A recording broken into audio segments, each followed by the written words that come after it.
Welcome to Inside New Albany Football with Coach Cody Stubblefield. I'm Jody Walls. I'm Brady Brock. We're with Gumtree Mortgage here in New Albany over on Starling Avenue.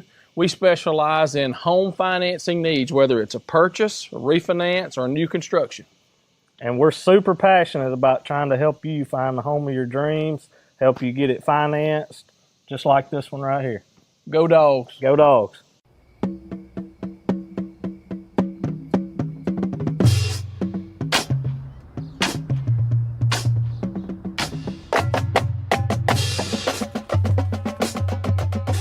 This week's Tallahatchie Nutrition Player of the Week, we've got two guys. Jay Boone. Jay had 8 tackles, 3 tackles for a loss, and one something else. What else do you have, Jay?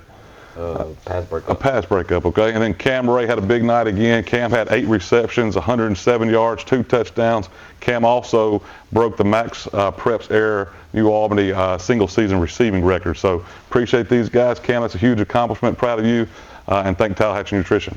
Absolutely. Congratulations, guys. Look forward to see us handle business against Shannon this week. Yes, sir. Yes, sir. What's up, Bulldog Nation? Playoff week. We head to the Shannon Red Raiders this week. Exciting week. You know, been watching a little film, Coach. What you think about it? Yeah, you know, excited. Anytime you're in the playoffs, you're excited about that. You know, we talk about the season being in multiple different things. You've got your preseason, you've got division play, and postseason. So we're 2/3 of the way going through it. You know, we're planning on being around for a while, though. So our guys, we talked to them yesterday about being physical at practice, making sure we do a good job, and just getting out after it. And we want to be playing our best football right now. Don't forget about our sponsors, Gumtree Mortgage. Gumtree Mortgage sponsors the show. They've been doing, I think, for the 6th year, if I'm not mistaken. We've been doing the coach show for a while. Excited about that. But go see Jody Walls and Brady Brock over at Gumtree Mortgage for all your mortgage needs, and we thank them for supporting the show.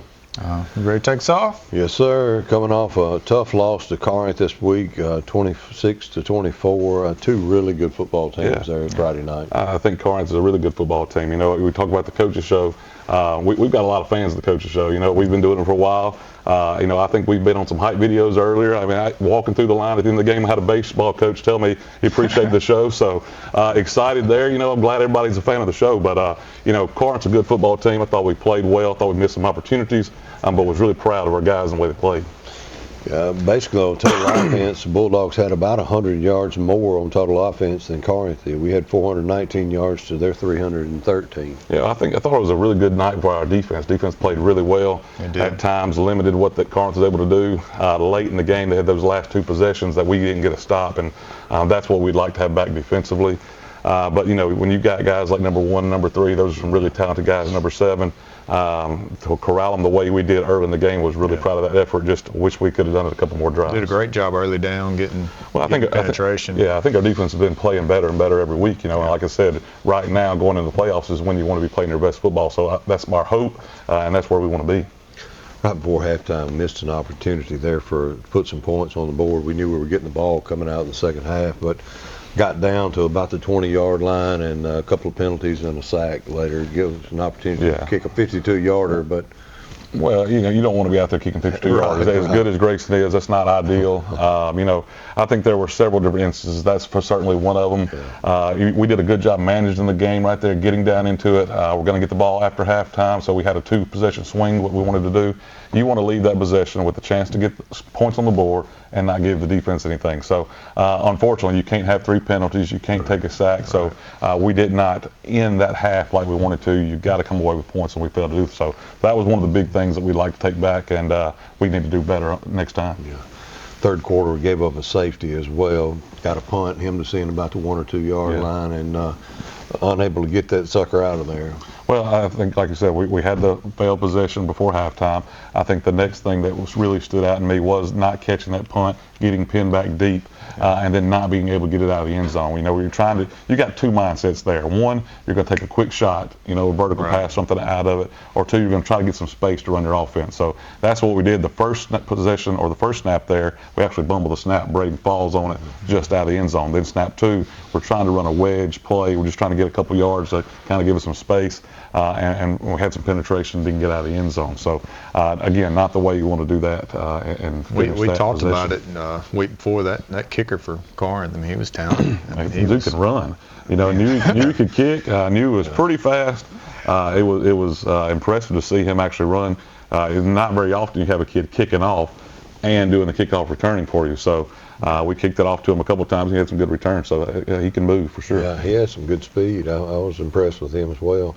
Braden on the night, 19 of 28 for 238 yards and 2 touchdowns. Yeah, Braden did a really good job, especially late in the game with some hurry-up stuff. Manages the game for us very well all the time. You know, does a good job pre-snap, finding where he can go with the ball. The one thing we've been talking about over and over, teams are going to bring pressure. They're not going to let him, as talented as he is, sit back there. So where are my outs? What's my man beater? What's my guy that I can dump the ball to? Or if I'm getting pressure, where's my guy that can take a shot with and win a one-on-one matchup? So he's got to know where to go with the ball quick. And sometimes he does. It's kind of a two-edged sword, right? Sometimes it can hurt you. Sometimes it helps, because he did some things where he extended plays and found Cam Ray in the end zone as well. But we got to continue to work on getting the ball out of our hand quickly. And we talk about receivers. So for him to throw the ball to a spot, they've got to have a precise route and get to where they're supposed to. So that's a couple of guys got to do the right thing. But again, Braden does a phenomenal job managing the game, throwing the football. He's extremely accurate. Just really pleased with his effort on Friday. When y'all, late third quarter and fourth quarter, going that 2-minute offense, man, it was flowing well. The Braden and the receivers did a really good job with that. We've talked about it, a lot this year. Is just our guys having the multiple guys that can carry the workload, that can catch the ball. Cam Ray broke that single season receiving record this past week, so proud for him. Offensively, we executed late. We came out we didn't run the ball in heavy sets like we needed to. We weren't quite as physical as we wanted to be. I think that was kind of the third thing. We had the ball deep in their territory and went for it later in the game and weren't able to get it. So that's 3 points that we could have kicked a field goal. Right. We could have got 2. So another opportunity there where, if you had to do over again, you could have done it a little differently and try to win a close game like that. Early in the game, I saw Corinth was basically 15 yards off our receivers, and we kind of took advantage of that. So I'm on them on Friday night. Yeah, well, spread offenses. I watched a video of,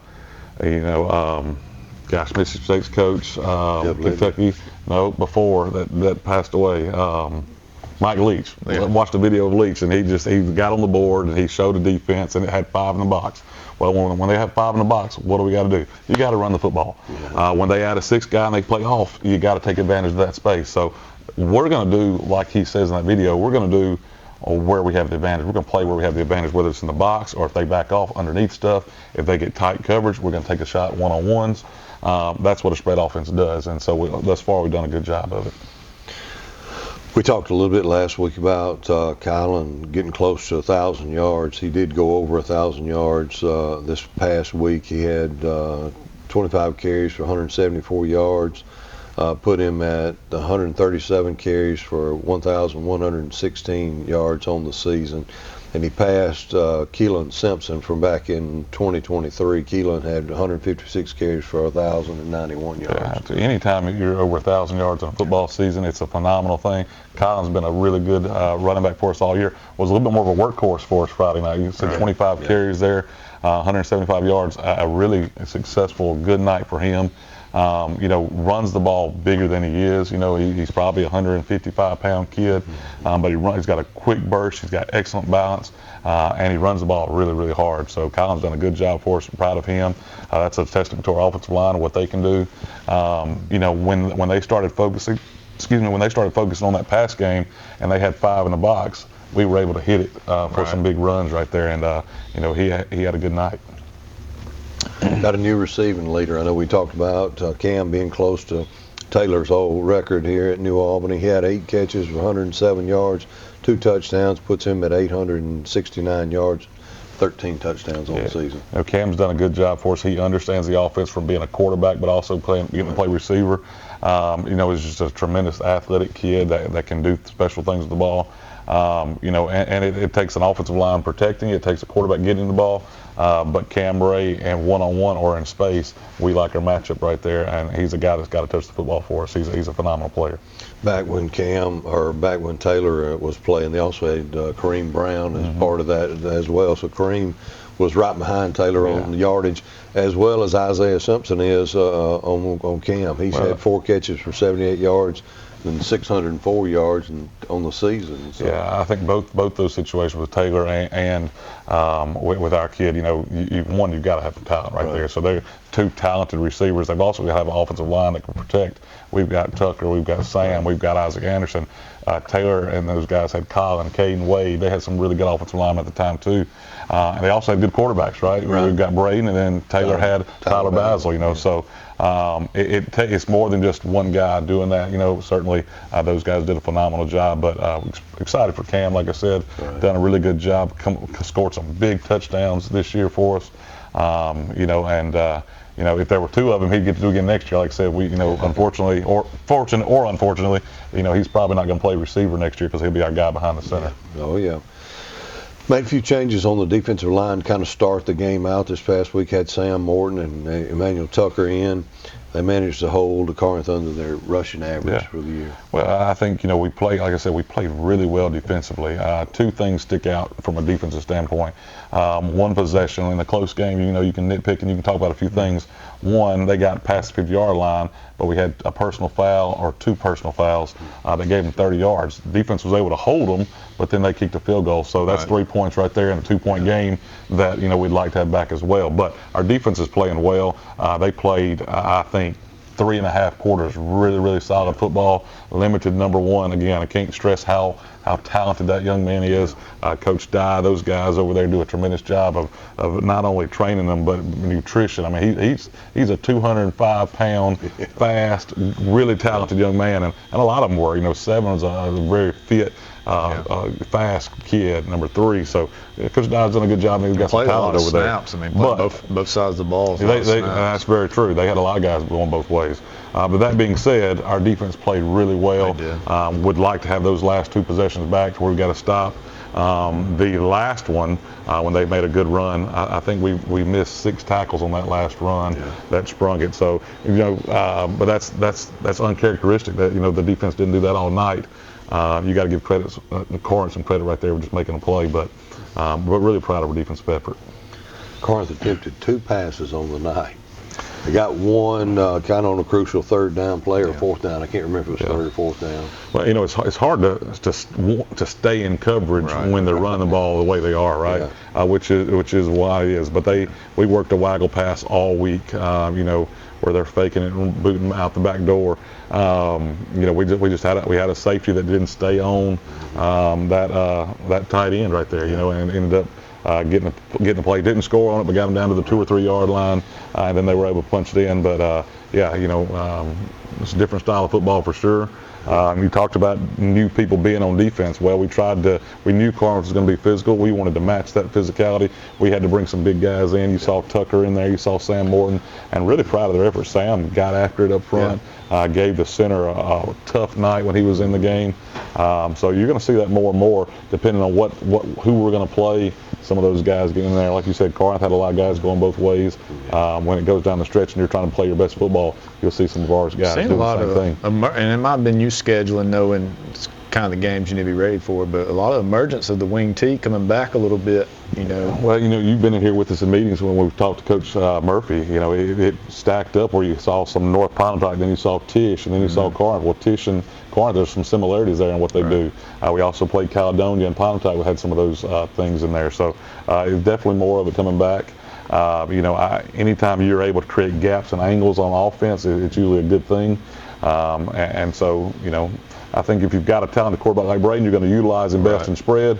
But when you don't, you can do some things, especially depending on, you know, Corinth had multiple backs that were really talented, and so giving all those guys the chance to score.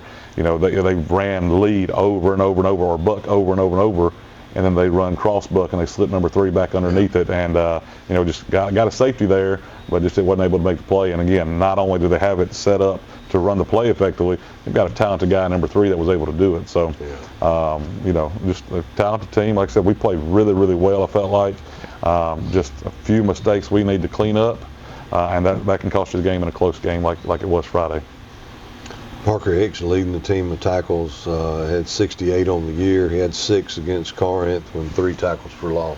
Yeah, you know, Parker Hicks is a guy that can do a lot of things for us. You know, he plays that outside linebacker. And that is really a critical spot on the defense. You've got to be able to be physical when a tight end H gets down. You've got to be able to walk down. If you've got a receiver, you've got to be able to cover some. So it's a special skill set that Parker's got, and he does a really good job for us. Every week we know Parker's going to be solid out there for us. Will Hardy's got 64 tackles on the season, 13 tackles for loss. He had 4 against Corinth. You know, and Will's a sophomore, but he's the other side of that defense. You've got Parker Hicks on one side, and you've got Will Hardy on the other. Both of those play outside linebackers for us, and both do a really good job. Parker Skinner, 57 tackles, 13 tackles for loss, and had 6 against Corinth. Yeah, I'm gonna go back to that outside linebacker real quick. You know, not only can one run the ball, but those guys have to take when they runs out there and he's trying to block them and stuff from a wing spot. You know, he's tough to do that with too. So you got Hicks and Will have to do that. Going to Parker Skinner is like we've said earlier, he's played since his 9th grade year. He's solid for us in there. He knows what to do.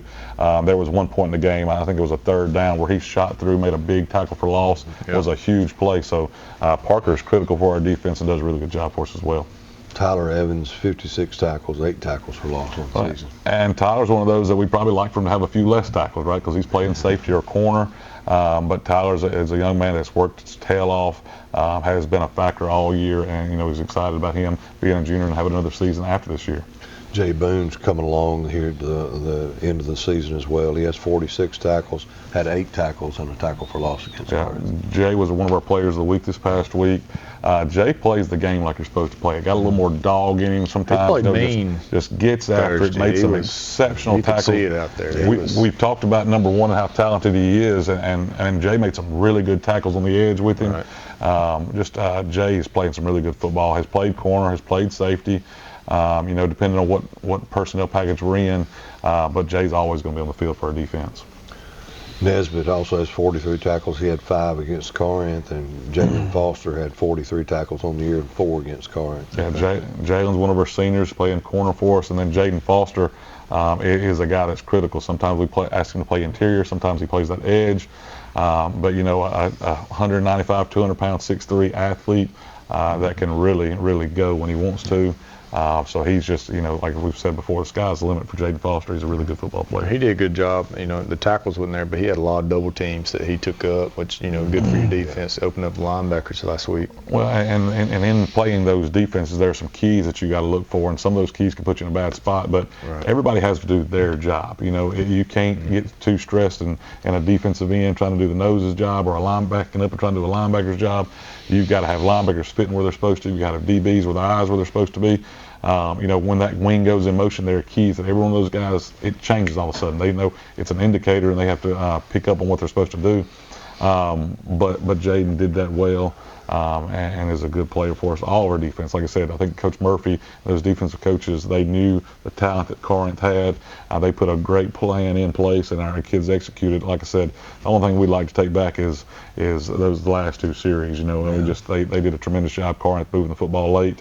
And that ended up being the difference in the game right there at the end. But if you look at our stat sheets and how many yards we gave up, well, there's a big chunk of that came in those last 2 possessions. And so, you know, wish we could have played 4 quarters instead of 3.5. But again, a lot of that credit goes to Corinth on being a good football team.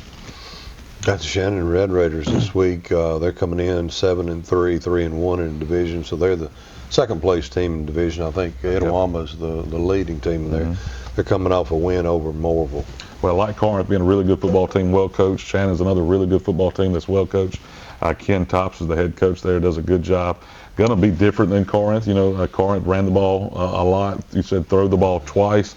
Shannon's going to be more 50-50 balance, and maybe even more than that. You know, they're going to look very similar to us. They're going to be a spread team. They're going to spread it out and still try to run the football with the running back. So, you know, it'll be mirrors of each other there. They're going to have really good speed, and, you know, they've got guys on offense that we've got to make sure we corral and keep them in and play a good night of defense. Yeah, you mentioned Coach Tops. He's a former Shannon player, played at Etowamba, and then went on to play after that as well. He was actually my quarterback coach at Morville for 1 year, so I got to spend a whole year with him. Enjoyed that. He does a really good job connecting with players, getting at their level, and talented. You ought to see him spin a football and run. It's his 3rd year. I'm sure he can still do it. Yeah, it's his 3rd year as head coach there at Shannon.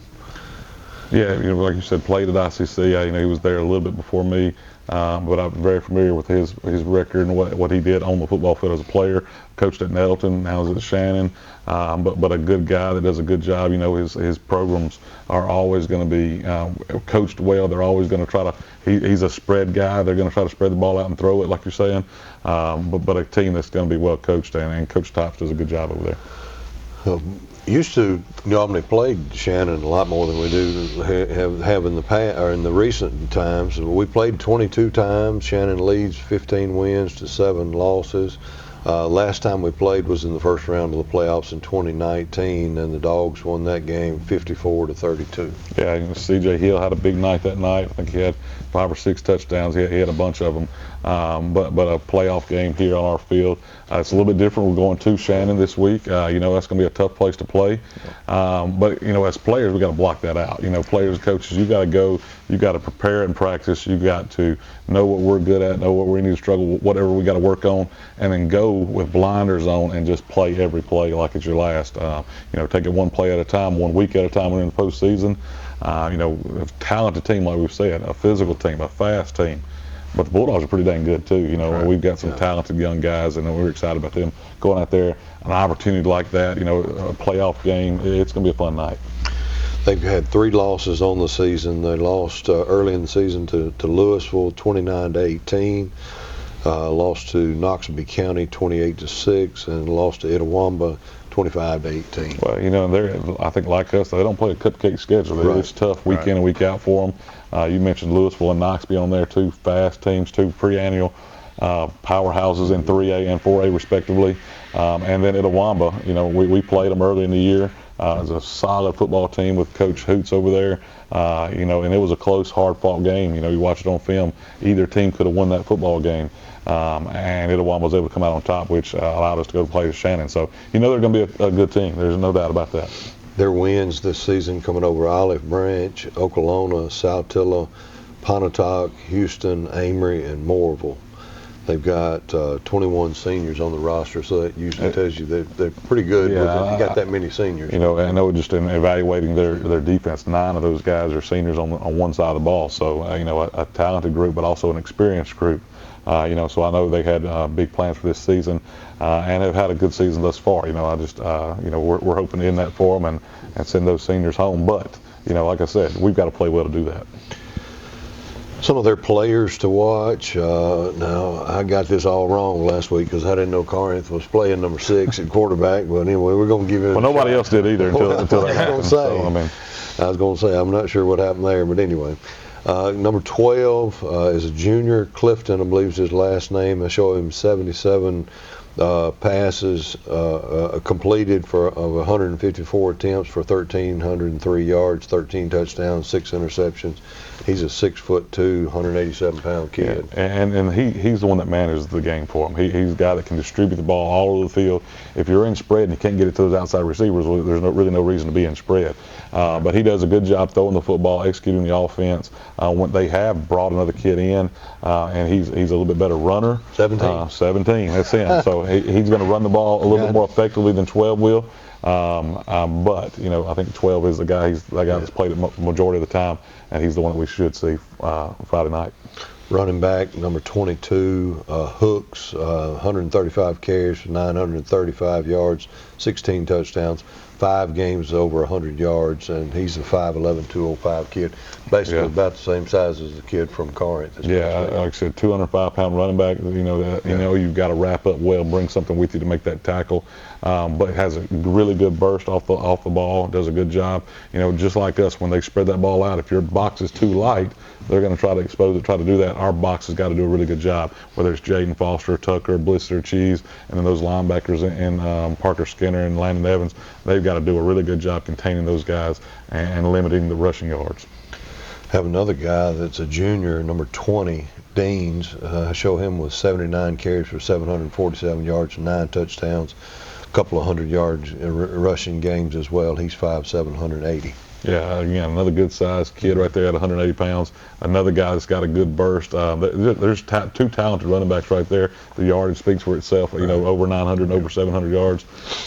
Again, we've got to make sure we're doing a good job. We're gap sound, and we're playing football in the box because you know, first and foremost, you've got to stop the run. Number 5, a wide receiver, 28 catches for 661 yards, 5 touchdowns. Number 2, Shannon, a wide receiver, 28 catches, 433 yards, 6 touchdowns. A couple more wide receivers as well with a little bit less numbers on the catches. Number 14, number 81. Well, 2 and 5, those are the guys. 5 specifically is their leading receiver. If you watch film, you're going to identify him pretty quickly. He's a special young man that does really good things. Believe he committed to ICC earlier this week, but a good football player, a guy that's fast, that can catch the ball well. And like I said, 12, the quarterback is a guy capable of getting the ball. So our DBs are going to have to play solid. You know, those safeties and Jay Boone and Tyler Evans are going to have to be where they're supposed to be, as well as our outside receivers and Xavier Coleman and Jalen Nesbitt. Some of the guys on the defense to watch out for, linebacker number 7, has got 69 tackles, 8 tackles for loss. Yeah, 7 is that interior linebacker. They're basing out of a 3-4 or 4-2-5 defense, depending on how you want to look at it. But he's one of their inside linebackers that runs really well, cover the field to field, sideline to sideline kind of guy, and does a really good job for him. So a senior, I believe, but a really good player. Number 4 is also a linebacker with 62 tackles and 6 tackles for losses on the season. Yeah, and he's the other one right beside him. You know, you got 4 and 7 in the box right there at linebacker, just kind of like Parker Skinner and Landon Evans will be for us. It's 4 and 7 for them. So there are 2 interior linebackers. Number 6, strong safety. I believe he has 62 tackles on the year, 15 tackles for loss. Yeah, and a lot of times he's kind of playing an outside linebacker safety that walks down a little bit, but is a good player. Again, good speed, a guy that we've got to know where he's at on the field. Defensive end, number 8, has 60 tackles, 22 and a half tackles for loss. Yeah, eight's Mr. Clark. You know, when he walks up, you're going to notice who he is. I think he's a 6'3", 220-pound kid. He's what they're supposed to look like on the edge of a defense, you know. But a kid that is super talented. We're going to have to know where he's at on the ball. You know, the good thing is we've got some guys with size and speed on the edges of our offensive line that can play. You know, a lot of the time he's going to be lined up across from Emmanuel Tucker. So that's going to be a battle you're going to want to watch right there. But number 8 is probably one of the better players on that defense, and just does a really good job. Like I said, it brings a presence to the table over there off that edge when you look out there and he's standing up there. But he can get blocked just like anybody else, though. We got a Tucker, Carter Voiles, they got to know where he's at. They got to call a protection to him or run play. If it's a run play, we got to be aggressive. We got to go get him. If it's a pass, we got to stay square and get our hands on him. So a really good player, though, and it'll be fun to watch him. Chance of rain this Friday night. There's a chance of rain. There's some potential moving it to Thursday. I know some schools are doing that. Haven't got the final word on that yet. But I think, you know, for the most part, 2 spread offenses. Both of us would like to play in a dry if at all possible. And certainly we won't want to ruin the atmosphere of the game, trying to go out there and play in thunderstorms and have delays and experience any of that stuff. So I know we've already started that conversation. Not finalized yet, but there is a chance of us bumping it to Thursday. You know, like I said, it's a phenomenal first-round playoff game right here. You know, finish the second, us finishing third, not where we wanted to be, but it makes up for a great first-round playoff game. A team that is talented. But like I said, we're a talented football team too, and I think right now we're playing our best football, so we're excited about that. Coach, you see a lot of similarities in both teams here. You know, kind of run, you know, stats kind of look the same, scores against other team, records the same. How do you balance that as a coach? Am I in a shootout right now, or am I in like this Houston game? How do you balance to getting that my play call and just my mindset as a coach as that game flow happens? Well, I mean, we don't want to get in shootouts. That's not the goal. You know, I think Coach Murphy does a really good job defensively.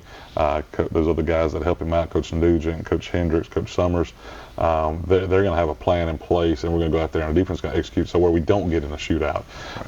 That being said, offensively, you want to score every time. So I don't think you really focus on what the game's going to look like per se, other than you execute one play at a time. When our defense is on there, it's all about stopping them. When our offense is on there, it's all about getting first downs and moving the football. And that's what we've done well all year.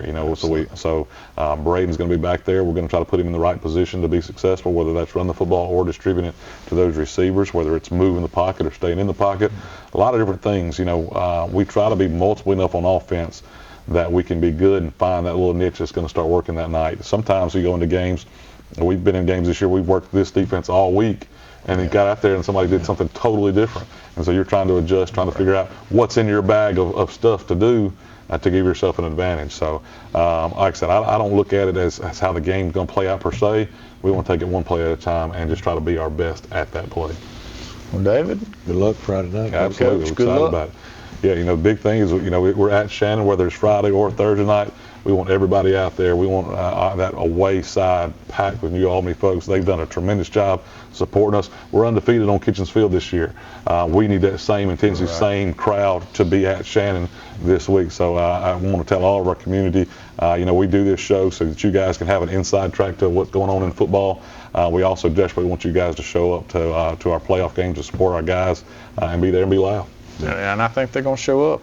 Coach's show, we average about 1,500 viewers a week. Everybody's watching the game. There's a lot of opponents like the show too, That's- but yeah, that's I mean, it. it definitely, I enjoy it. definitely, I get- a lot of people in I the get a lot of community that comments watch on it it. too. And then, our live stream's getting 3,000 folks a game watching it. And Awesome. then attendance has been up this year, so it's been awesome for New Well, Albany and we football. appreciate your journalism class doing it. We appreciate those girls and Winders and all the people that help with it. There's a lot of guys that in your journalism class that contribute to the show. And like I said, we've been doing it for a long time. It hasn't always been a part of the journalism class. You incorporated that in it, and you guys have kept it going and done a good job. So we greatly appreciate that. I hope our community does. I know Mr. Good does, and we appreciate him coming every week for us too, and what he does for the live stream and the coach show as well. So thank you, David. You can listen to the game Thursday or Friday. It'll be on, is it AM 470? 14-7. 1470, AM 1470, and then they replay that Saturday morning. I think it's around 9 o'clock. Yeah, 9 o'clock. 9 o'clock it replays Saturday morning on 1470 AM. What you need to do is go to the game that night and then get up like we do and do the replay the next day. So absolutely. listen to it later though. But we'll see y'all in Shannon. Go Dogs.